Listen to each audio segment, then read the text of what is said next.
ये है शेख मुजीबुर रहमान, जिन्हें दुनिया बांग्लादेश के फाउंडर के नाम से जानती है।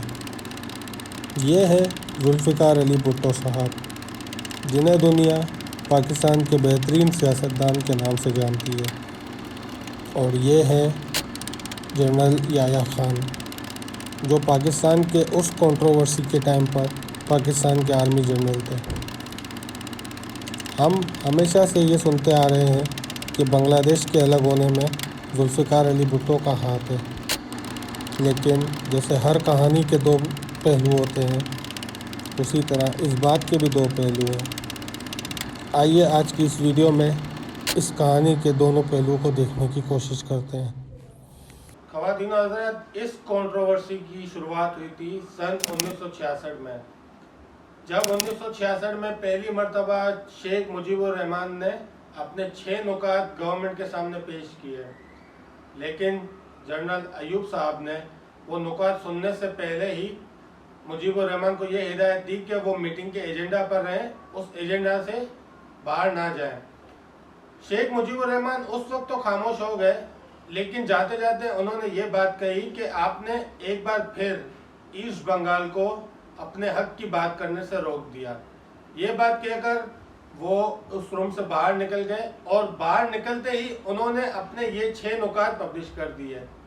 अब पब्लिश करने के बाद वो गए सीधा ईस्ट बंगाल अपनी सपोर्ट इकट्ठा करने, और वहाँ पे इन्हें अच्छी खासी सपोर्ट मिली, क्योंकि इनके जो 6 नुकात थे उसमें ईस्ट बंगाल के हुकूक के बारे में बात की गई थी।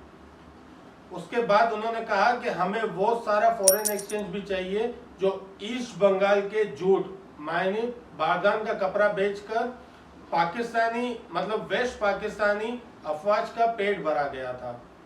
ये बात सुनने में इतनी सेंसिटिव थी और ये बात डायरेक्ट पाकिस्तान के डिफेंस सिस्टम के अगेंस्ट थी कि जनरल अयूब खान ने फौरन शेख मुजीबुर रहमान को अरेस्ट करने का फैसला किया। जब शेख मुजीबुर रहमान को इस केस में अरेस्ट किया गया तो उन्हें बेल भी बहुत जल्दी मिल गई, क्योंकि ये बात जनरल अयूब खान को मंजूर नहीं थी।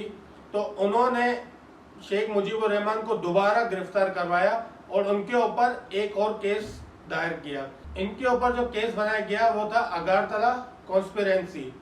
इस केस को अगर हम डिटेल में देखें तो इस केस में इन्होंने ये बात कही थी कि शेख मुजीबुर रहमान 21 ईस्ट पाकिस्तानी, जिसमें सिविलियंस और आर्मी ऑफिशियल्स शामिल हैं, उनके साथ इंडिया के शहर त्रिपुरा गए थे और वहां पर जाकर उन्होंने प्लानिंग की थी कि पाकिस्तान को किस तरह डिस्ट्रॉय किया जा सकता है।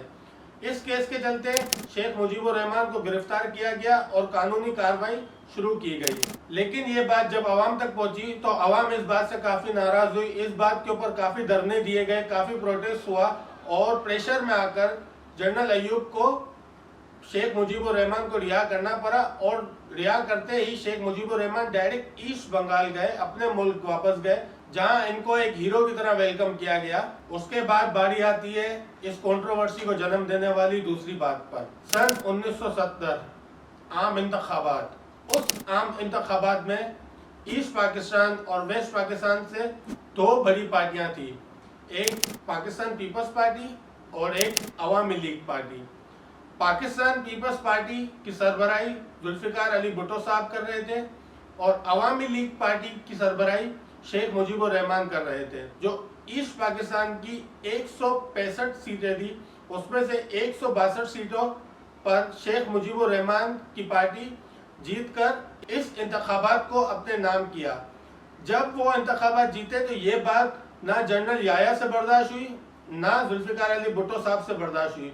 तो इन दोनों ने मिलकर एक प्लान बनाया, जिसमें जुल्फ़िकार अली भुट्टो साहब ने कहा हम 2 प्राइम मिनिस्टर थ्योरी ले आते हैं कि ईस्ट पाकिस्तान को अपना प्राइम मिनिस्टर मिले और वेस्ट पाकिस्तान को अपना प्राइम मिनिस्टर मिले। जनरल याह्या को ये बात इनकी समझ आई और उन्होंने इसी बात को आगे ले जाने के लिए शेख मुजीबुर रहमान को 2 बार फोन करके इस्लामाबाद बुलाया। लेकिन शेख मुजीबुर रहमान इस बात पर एग्री नहीं थे। शेख मुजीबुर रहमान को ये बात क्लिक हो गई कि इस बात का कोई ना कोई रिप्लिकेशन जरूर होगा। तो इसलिए शेख मुजीबुर रहमान ने पहले ही इंडिया की मदद से मुक्ति बाहिनी, जो कि एक मिलिट्री विंग है, उसके जरिए पाकिस्तान पर अटैक करवाया। जब पाकिस्तान पे अटैक करवाया और सिचुएशन आउट ऑफ कंट्रोल हो गई, तब जनरल याया ने भी एक कानूनी कार्रवाई की और कानूनी कार्रवाई के तहत शेख मुजीबुर रहमान को गिरफ्तार करवाया। लेकिन उस वक्त इंडिया के जनरल जगजीत सिंह अरोड़ा ने बांग्लादेश का साथ दिया और उन्होंने बांग्लादेश के साथ मिलकर मुक्ति बाहिनी विंग के साथ मिलकर पाकिस्तान पर अटैक किया। ये जंग 18 दिन तक कंटिन्यू रही और आखिर में पाकिस्तान के 93,000 सोल्जर्स ने सरेंडर किया और उस दिन बांग्लादेश को पाकिस्तान से आज़ादी मिली। लेकिन वक्त की खास बात है दोस्तों कि वक्त बदलता है।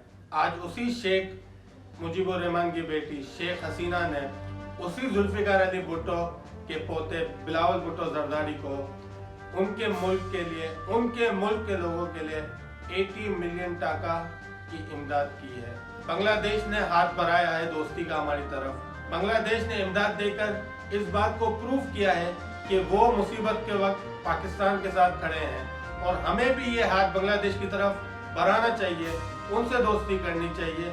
और मेरा तो ख्याल है कि सिर्फ बांग्लादेश ही नहीं, हमें इंडिया से भी ट्रेड के लिए, दोस्ती के लिए हाथ बढ़ाना चाहिए, क्योंकि दोस्ती से किसी का नुकसान नहीं होगा लेकिन फायदा हम सबका होगा।